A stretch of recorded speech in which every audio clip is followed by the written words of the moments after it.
Hello guys, good morning, good afternoon, good evening, whatever to everyone, because I'm recording this video in the morning and you will see this video in the evening.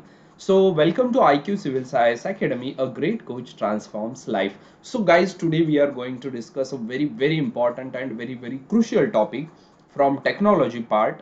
This section falls under defense technology as well as space technology, but it is more in news, it is more related to the space technology, and if you come across the news it will be related to space technology. The name of the topic is cryogenic engine and it will be covered by Dr. Sachin Kadam, faculty at IQ Civil Science Academy, Guwahati.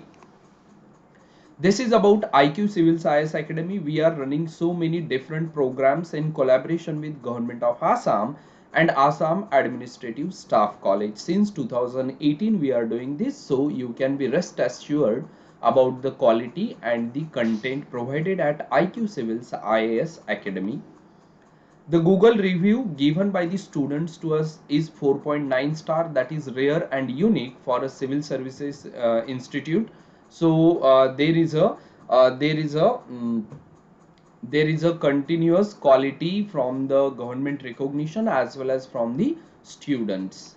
Then this is our elite panel of faculties from Delhi, that includes Jha sir, Kadam sir, Anuj Singh sir, Alok Kumar sir, Yogesh Sharma sir, Rizwan Alam sir, Vikram Singh sir and Nitin Kumar sir. We are starting our new offline batches as well as online batches from the uh, 6th of October. We are starting them from 6th of October and from uh, 11th of October. So here you can see already a batch on 27th September started, 11th October, 26th October and 6th October as well. We are starting new batches. So what you need to do, you need to register yourself for either offline or online batches. And to register yourself, these are the numbers given: Anuj Singh sir, director; Vishal Sharma sir, admissions manager; and Anuradha Saikia, front office, front desk office. Okay, then so today why I am going to discuss about the cryogenic engine, because there was a news in the Hindu. The news was integrated cryogenic engine manufacturing facility at HAL or Hindustan Aeronautics Limited. This is the news. इसका मतलब क्या हुआ कि now India is going to manufacture cryogenic engine indigenously, and that manufacturing facility is located at Bengaluru. So President Draupadi Murmu will inaugurate Hindustan Aeronautic Limited's integrated cryogenic engine manufacturing facility in Bengaluru. Now, first fact that you need to remember, cryogenic engines are used in rockets, and if that rocket is carrying satellite, we call that launch vehicle, and if that rocket is carrying a bomb, a nuclear bomb, so we call that missile. So basically, in a launch vehicle in space technology and in a missile in defense technology, in both cases we use what? We use rockets only, and these rockets have different types of engines. There are some rockets that use a solid engine, there are some rockets that use liquid engine, there are some rockets that use scramjet engine, there are some rockets that use cryogenic engine. Solid and liquid, these are very common and very normal technologies, not a big deal, but having scramjet engine or cryogenic engine, it is a very big achievement for a country, and luckily we should be proud of ISRO, because cryogenic engine technology is mainly developed by the ISRO. So this cryogenic engine technology was developed by ISRO, and today India is going to manufacture cryogenic engine indigenously. Okay, so this ICMF is dedicated to rocket manufacturing and its assembly for ISRO. The facility will boost self-reliance in the manufacturing of high thrust rocket engines. तो इससे क्या होगा? Now see, what is the meaning of high thrust rocket engines? The rocket engines or rockets that can carry heavier payload with lesser fuel and which can provide upward movement. Thrust का मतलब होता है upward movement, which can provide upward movement with a small amount of fuel. So when you are going to use cryogenic engine in a rocket, that will help us to develop high thrust rocket engines, and it will boost self-reliance in the manufacturing. Okay, clear? What you need to understand from this slide: number one, India is manufacturing its own indigenously developed cryogenic engines. That manufacturing facility is located at Bengaluru at HAL, Hindustan Aeronautics Limited. And what is the benefit of cryogenic engine? It will help us to become self-independent, self-reliant in the manufacturing of high thrust rocket engines. Let's go ahead. So when we tested successfully, वैसे तो we are using cryogenic engine since 2001. But the engine that we used in 2001, that was a Russian engine. We imported cryogenic engine from Russia and we used that in 2001 GSLV Mk1. Now what is GSLV Mk1? To understand what is GSLV, you need to attend my offline or online classes at IQ Civil Science Academy, which are paid classes. Here I can only tell you one thing, that is GSLV is a launch vehicle that is used to launch communication satellite. But on January 5, 2014, India successfully flew GSLV D5. Now this is again a variant of the GSLV with a cryogenic engine made by ISRO through private industries, and became the sixth country in developing cryogenic engines. Very interesting. Since when India is using cryogenic engines? Since 2001. The first cryogenic engine that we used was a Russian cryogenic engine. When did India successfully tested its own indigenously developed cryogenic engine? In 2004. And when India did that, India became the sixth country in the world that has a cryogenic engine. बाकी पांच कौन है? USA के पास cryogenic engine है, Russia के पास cryogenic engine है, then China के पास cryogenic engine है, देन यूके के पास क्रायोजेनिक इंजन है, फ्रांस के पास भी है, and now India. So by developing cryogenic engine in 2014, India entered into a elite club of 6 nations that have their own cryogenic engine technology. And now today, we are going to come up with a facility that will manufacture cryogenic engines within India, which can be used in launch vehicles, in space technology, and in missiles in defense technology. Let's go ahead. Now, what exactly this cryogenic engine and how it is developed? See, after a long journey, a brief history of the Indian cryogenic engine. 1982, first team to make engine which was a failure. So since 1982, we are trying to develop a cryogenic engine. From 1986 to 91, early experiment related to cryogenic engine. From 1991, we had an agreement with Russia for importing cryogenic engine, but in 1993, Russians back out on technology. 91 में Russia agreed to give cryogenic engine to us, but in 1993 Russia said we cannot share cryogenic engine technology with you. The reason was USA pressurized Russia not to share cryogenic engine technology with India. What was the reason? Because India was not member of MTCR, and today we are a member of MTCR. India became member of MTCR in 2016. Clear? So in 1994, Indian cryogenic program was formalized. In 2000, first engine was tested and it failed. I told you in 2001 we used Russian engine. अब आप बोलोगे sir, if Russia backed up in sharing technology, how we used Russian engine in 2001? So in 2001 Russia gave us cryogenic engine. They backed up in 1993, but in 7-8 years they gave us cryogenic engine. So in 2003, first successful test of the cryogenic engine. 2007, first integration with the rocket, and 2010, first flight, and 2014, first successful flight. And that's why we say India developed its cryogenic engine in 2014, which is actually achieved in 2001 only. Clear? So India joins a small group. First successful flight, USA first tested cryogenic engine in 63, Japan in 77, France in 79, China in 84, Russia in 87, and India in 2014. Pardon me, but instead of UK it is Japan. So P5K 4 countries, Japan and India. These are the 6 countries that have their own cryogenic engine technology. Clear? So now you know which countries have cryogenic engine and what is the history of development of cryogenic engines in India. चलिए आगे. Now what exactly this cryogenic engine technology is? Why? Because there are only 6 countries that have cryogenic engine. That means it is a very important and a difficult technology to master. तो ये exactly है क्या?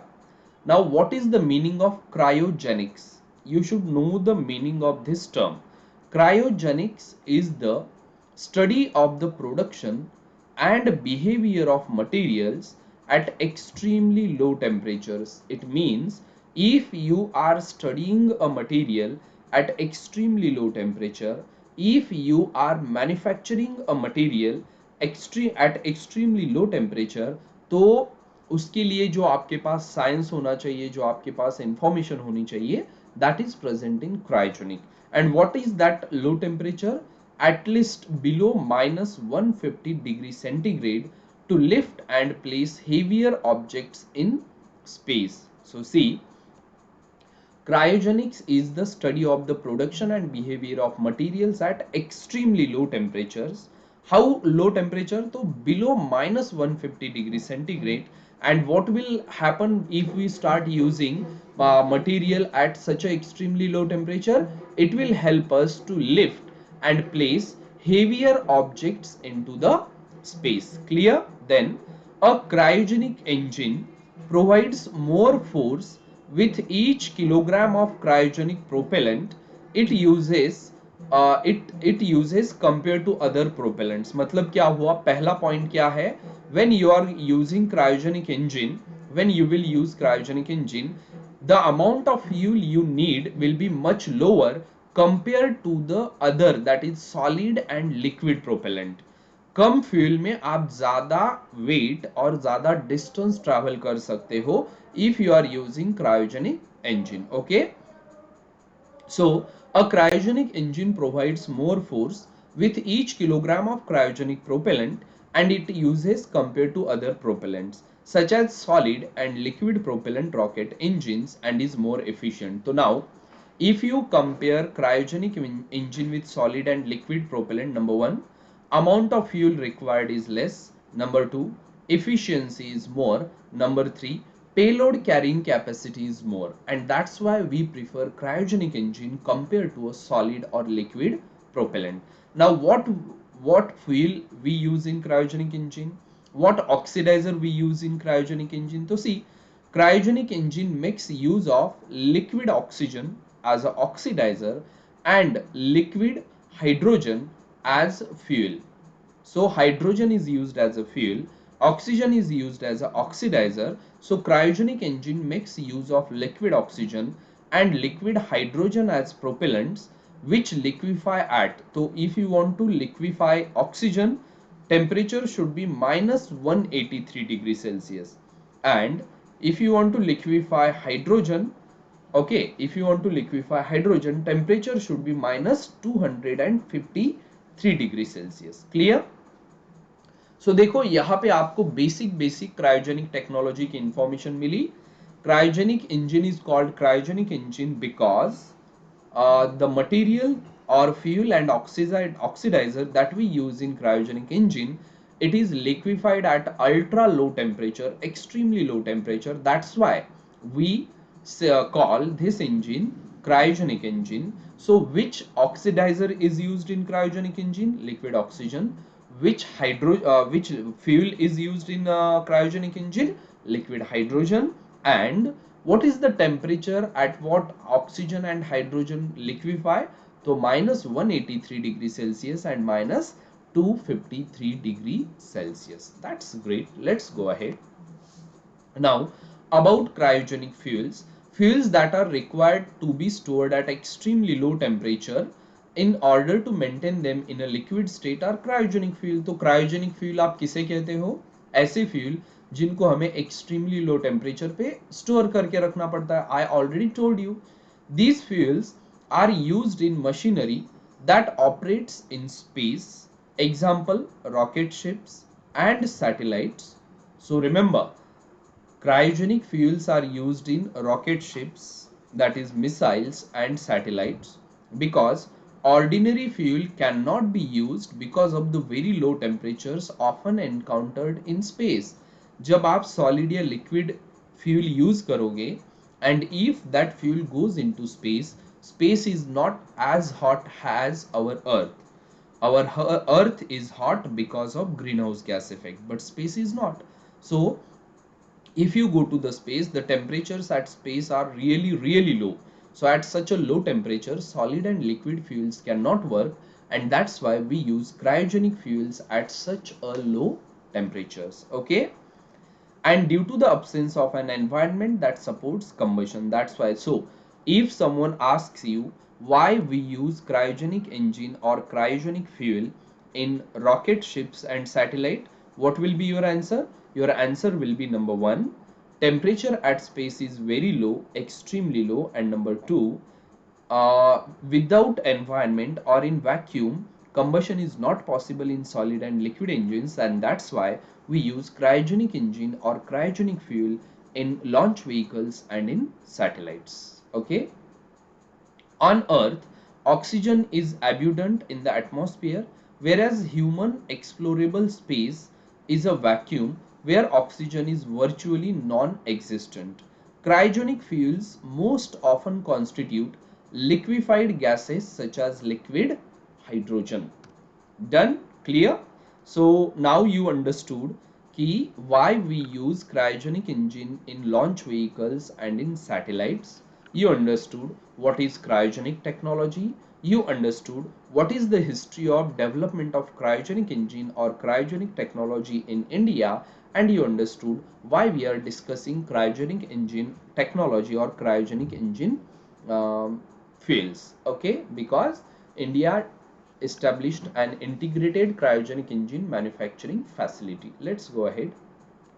Now, what is the importance of cryogenic technology for India? India के लिए क्या importance है? Number 1, advancement of the space program. If we develop and manufacture cryogenic engine and cryogenic technology indigenously, it will help us to develop more and more better launch vehicles, and that will help us to develop our space program. Number 2, the weight of these cryogenic engine is light and cost effective. तो cost कम होगी, weight कम होगा. Then it is a clean technology. Why? Because we are using hydrogen as a fuel, oxygen as an oxidizer, and both are clean.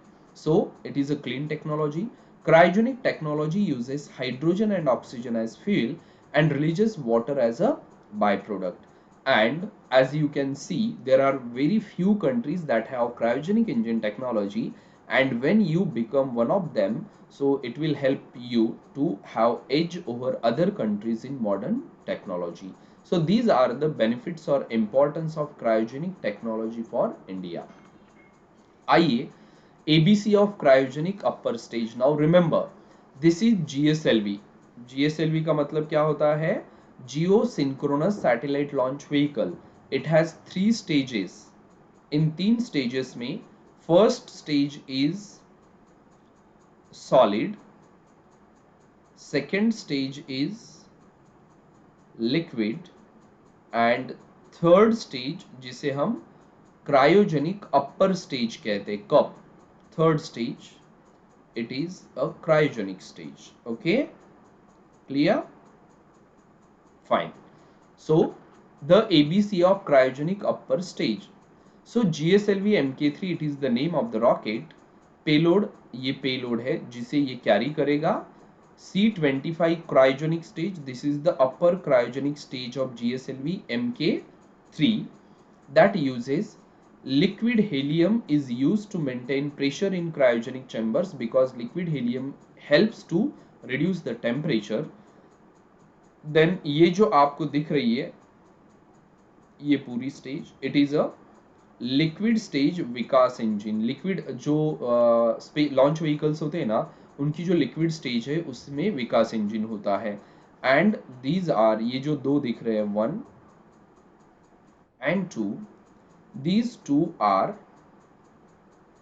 The solid boosters. तो first stage solid, ये पहले burn होंगे, second stage liquid, फिर ये burn होगा, and when this launch vehicle is into the space, then third stage, that is cryogenic engine, will start burning. And what helps to maintain the pressure in cryogenic stage?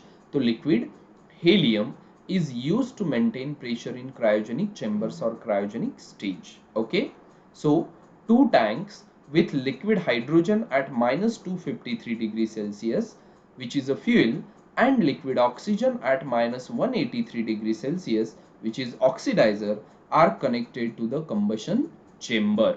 ये आपका cryogenic engine है, ठीक है।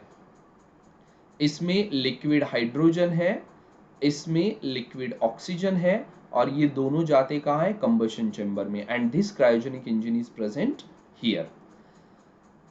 Liquid hydrogen, liquid oxygen and liquid hydrogen from the respective tanks are fed by individual boosters pumps to maintain turbo pump at around 40,000 rpms to ensure a high flow rate of propellants into the combustion chamber. The cryo stage carries 28 tons of propellants in two tanks that provides a thrust of 20 tons.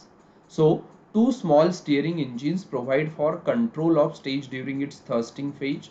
Thrust control and mixture ratio control are maintained, are achieved by two independent regulators. Main engine and two steering engines together develop a nominal thrust of 73.55 kN in vacuum. What are the main problems? Number one, due to large temperature difference, heat transfer is very high. Therefore, lot of insulation is needed. Then boiling causes sudden pressure rise in tanks, so proper venting is required. Then material properties vary at low temperature. Most materials become brittle. So if valve seats or seals become brittle and break, it causes leaks. तो ये मैं आपको बाद में बताऊंगा। इस पूरे slide से बस आपको इतना याद रखना है।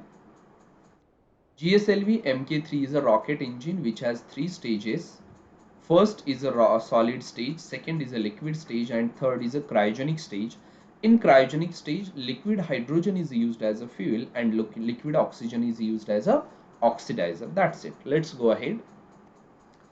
अब ये मेरी खुद की नोट्स है क्रायोजेनिक इंजन रिलेटेड, हम ये सब कर चुके हैं। I will just explain you what why we call this cryogenic engine, because in this engine the fuel and the oxidizer we are using, it is at extremely low temperature, and the science that studies the production and behavior of material at extremely low temperatures is known as cryogenics, and that's why we call this engine cryogenic engine. Then cryogenics is the study of the production and behavior of materials at extremely low temperatures below minus 150 degrees centigrade to lift and place the heavier objects in space. A cryogenic engine provides more force with each kilogram of cryogenic propellant it uses compared to other propellants such as solid and liquid propellant rocket engines, and is more efficient. ज़्यादा efficient होता है ये। Cryogenic engines uses liquid oxygen as oxidizer, which liquefies at minus 183 degrees Celsius, liquid hydrogen as fuel, which liquefies at minus 253 degrees Celsius. What are the benefits? Number one, it is more efficient. Number two, it provides more thrust for every kilogram propellant.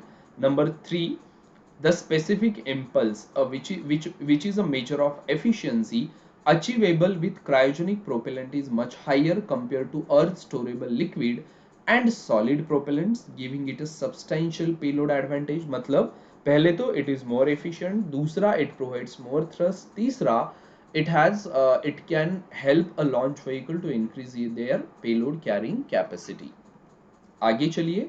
ISRO ने, मैंने आपको already बता दिया है, इन 2014 ISRO developed a cryogenic engine and joined an exclusive club of 6 nations, includes USA, Russia, France, Japan, China, Japan, and now it will sixth will be India. When it flew, the GSLV put the satellite into orbit with a precision never possible with the Russian engines. तो जो cryogenic engine 2014 में India ने develop किया, it was much more accurate and precise than the Russian engine. तो हमने Russia को बोला आपको तो आपसे तो बढ़िया बना लिया हमने क्रायोजेनिक इंजन. हो गया क्लियर? अब मैं एकदम शॉर्ट में आपको ना क्रायोजेनिक इंजन एक्सप्लेन करता हूँ एकदम quickly. Why we are discussing cryogenic engine? Because Indian president inaugurated integrated cryogenic engine manufacturing facility at HAL Bengaluru that will help to manufacture indigenously cryogenic engine. Then when India tested its first cryogenic engine 2014, what is the history of development of cryogenic engine 1982 to 2014? You know, how many countries in the world have cryogenic engine? I already told you there are total 6 countries that have cryogenic engine technology. One of them is India. Then what is cryogenic engine? Why we call it cryogenic engine? You know that which liquid is which is used as a fuel, what is used as oxidizer, what are the why we prefer cryogenic fuels in space technology compared to other fuels. Then what are the advantages of cryogenic engine. Then GSLV MK3 के बारे में cryogenic engine क्या है, उसमें हम क्या क्या use करते हैं, उसके बेनिफिट क्या है, इसरो ने क्रायोजेनिक इंजन कैसे डेवलप किया. एंड एक लास्ट पॉइंट जो यहाँ पे नहीं है मैं आपको explain. See, why only 6 countries in the world have cryogenic engine technology and no other countries? Because number one, storage chambers. The storage chambers that we use today, they start breaking once we start lowering their temperature. मतलब liquid oxygen and liquid hydrogen which we need to store at -183 and -253 degrees Celsius at such a low temperature, chambers that are made up of different metals they start breaking, मतलब this brittle हो जाते हैं. ये पहला problem है. That's why it is difficult to develop a cryogenic engine. Number two, cryogenic engine starts burning in upper stage. Upper stage में ये burn होता है. ओके, और अपर स्टेज कहाँ होती है? When launch vehicle is far away from the earth. ये अर्थ है और लॉन्च व्हीकल यहाँ पे दूर है, डिस्टेंस बहुत ज्यादा है. तो इतने डिस्टेंस से कम्युनिकेट करके mixing liquid hydrogen and liquid oxygen in right amount में मिक्स करना is very very difficult. And that's why developing cryogenic engine is very difficult. So why it is difficult to develop cryogenic engine? Number one, in cryogenic engine oxidizer and fuel are at very low temperature and there are very few materials in which we can store oxidizer and fuel at such a low temperature, as well as mixing oxygen and hydrogen in right amount during upper stage burning is very difficult and it needs large expertise, and that's why developing cryogenic engine is difficult. Okay, clear? अब मैं बस एक point आपको show कर देता हूँ, वो miss हो गया, नोट्स में लेना रह गया, तो मैं अभी आपको दिखा देता हूँ. ये देखिए, ये मेरी नोट्स है स्पेस टेक्नोलॉजी की पूरी, और ये नोट्स आपको मिल जाती है if you are attending my offline or online classes. अगर आप मेरे ऑफलाइन या ऑनलाइन क्लास अटेंड करोगे तो आपको ये पीपीटीज या पीडीएफ मिल जाती है. ठीक है, ये लैपटॉप भी ना मेरी जान खाता है.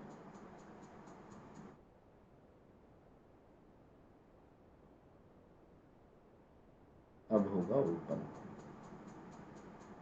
It takes time. There is cryogenic engine. Yes.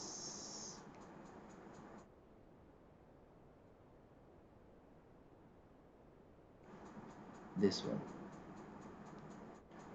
This slide is important for us. क्या कह रही है ये slide? Why it is difficult or what are the challenges in the development of cryogenic stage?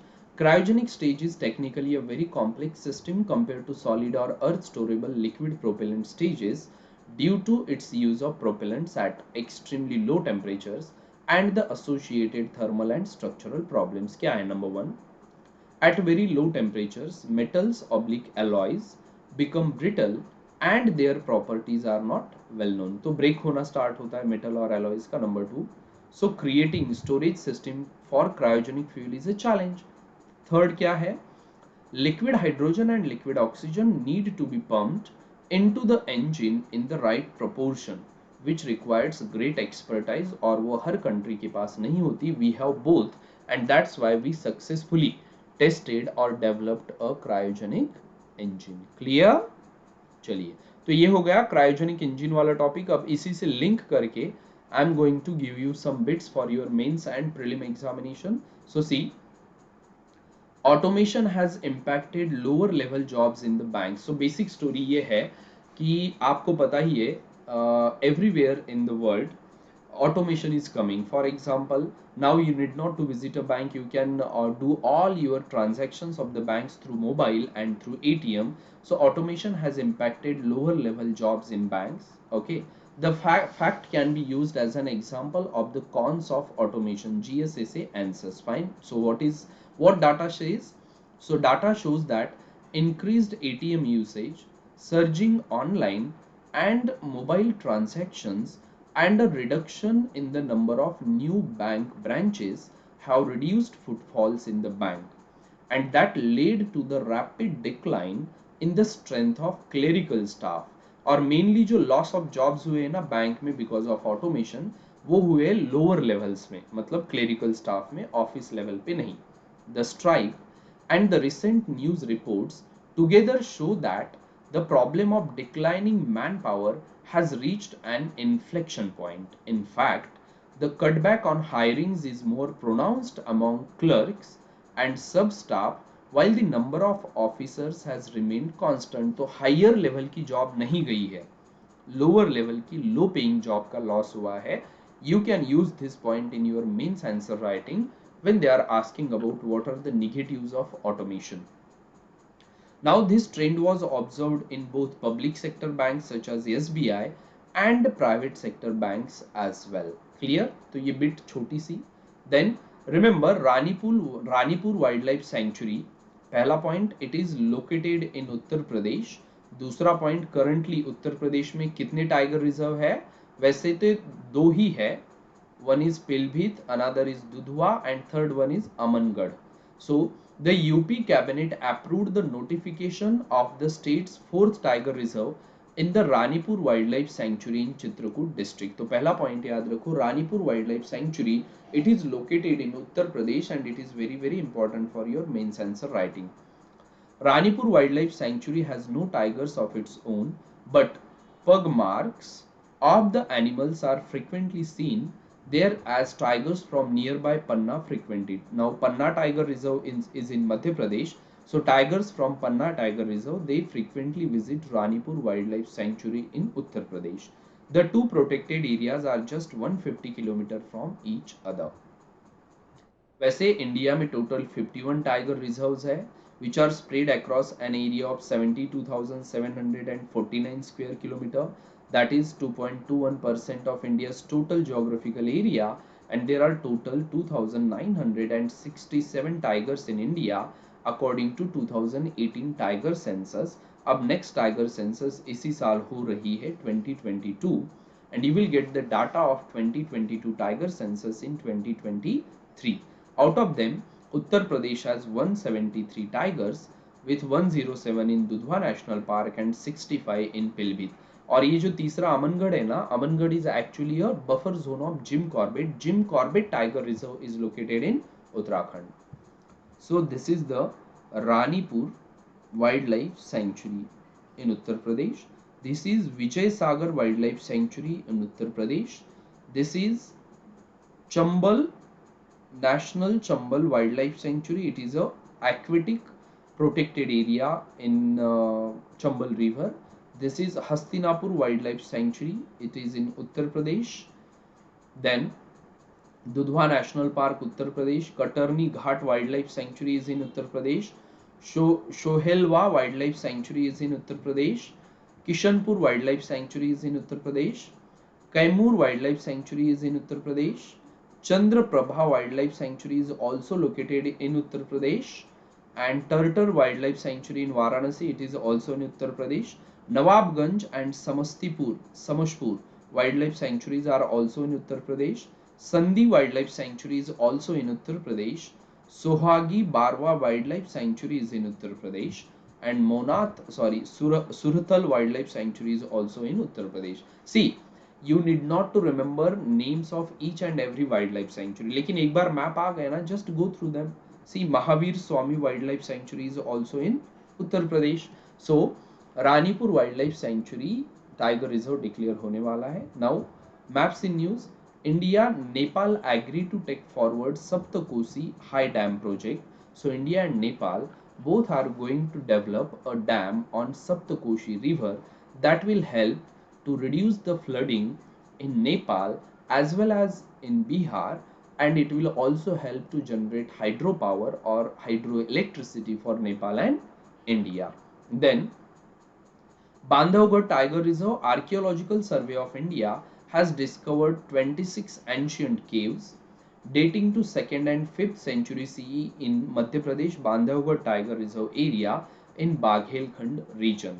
The northeastern region of Madhya Pradesh and southeastern region of Uttar Pradesh are referred to as Baghelkhand, which was also known as Dahala during 6th and 12th centuries. So this is the Bandhavgarh National Park. यहाँ पे आपके ASI को old बहुत सारे monuments मिले हैं. अब क्या है बाघेलखंड एंड ऑल, मैं आपको एक्सप्लेन करता हूँ. देखो, this is Sun Koshi, this is Dudh Koshi, this is तम कोशी, एंड और नाम यहाँ पे पूरे नहीं दिए, ऐसी टोटल 7 है कोशीज, और ये सब मिलकर फिर इसको कहते हैं सप्तकोशी. तो इसी रिवर पे हम हाई डैम बनाने वाले हैं, Nepal and India. These are the different plateaus. This is, see, this is Ranchi plateau, this is Chota Nagpur plateau, this is Hazaribagh plateau. So south to north, Ranchi, Chota Nagpur, Hazaribagh. Then go to west, Baghelkhand plateau. Then go to west Bundelkhand plateau. Then Malwa plateau. Then Mewar और Marwar plateau. ये east to waste गए हम, ठीक है. मध्य Bharat plateau भी है यहाँ पे, ठीक है. So these are the plateaus. We were talking about Baghelkhand plateau, which is spread across UP and MP, and Bundelkhand plateau is also spread across UP and MP दोनों, ठीक है. So that's it from my side, guys. This was IQ Civil Science Academy. Guys, what you need to do, number one, you need to subscribe to this Telegram channel, because all the notes अभी जो आपने PDF PPT देखा, this PPT will be available free of cost on our Telegram channel. Then we are starting our new batches from 6th October and 11th October and I think 27th October. So you need to register yourself to get admission, and in these batches, these are the numbers where you can call and register yourself. We are available offline in Guwahati and online all over India, so you can join us offline or online according to your convenience. So that's it from my side, guys. Thank you very much. Bye bye, take care, sayonara, see you soon.